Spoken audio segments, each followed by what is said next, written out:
This is Alistair Matheson reporting from Mogadishu in the Somali Republic of northeast Africa, which is in the news at the moment because of the rupture in diplomatic relations with Great Britain.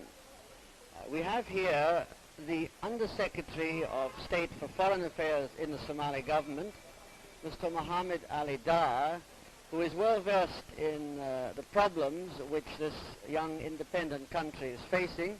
I'm going to ask him something about the problems which have brought the dispute with Britain into the headlines. Mr. Why it was necessary for your government to break off diplomatic relations with Britain at this stage? Yes, as I have told you already, the National Assembly gave power to the government of the Somali Republic to break off diplomatic relations with Great Britain owing to the decision by Her Majesty's government to create a seventh region in Kenya comprising part of the Northern Frontier District, thus failing to recognize the wishes expressed by the NFT people to secede from Kenya and unite with the Somali Republic. Do you feel, going on from there, that the creation of this seventh region in Kenya, this special Somali region, will make it easier for that particular region to join up with the Somali Republic at an early date? Well, it depends on British intentions in creating this new region. We are not at all optimistic in view of Mr. Sanders' statement made at Nairobi. Otherwise, we should not have broken off diplomatic relations.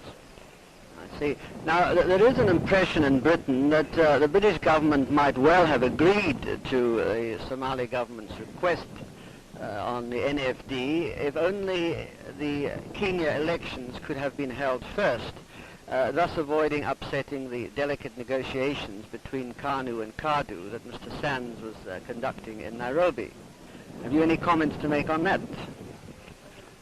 Well, I hope you are right, but it is up to us that the interests of a vast region like the NFD should be subordinated to the interests of the other Africans who have not even agreed among themselves.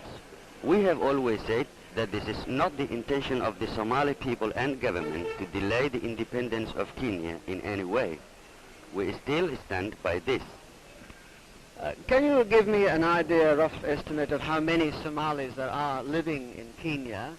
And going a little further from that, how many Somalis you estimate are in the region of Greater Somalia, which you have claims to? That is the region of Ethiopia and French Somaliland.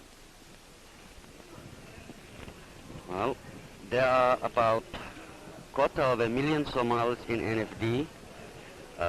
Somalis living under Ethiopian rule are about 1 million, and French Somaliland contains about 100,000. I see.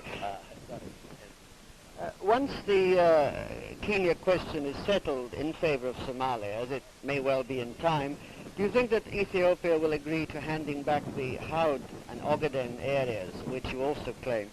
And if they don't agree, what measures do you feel might be necessary to force this issue to a conclusion in your favor?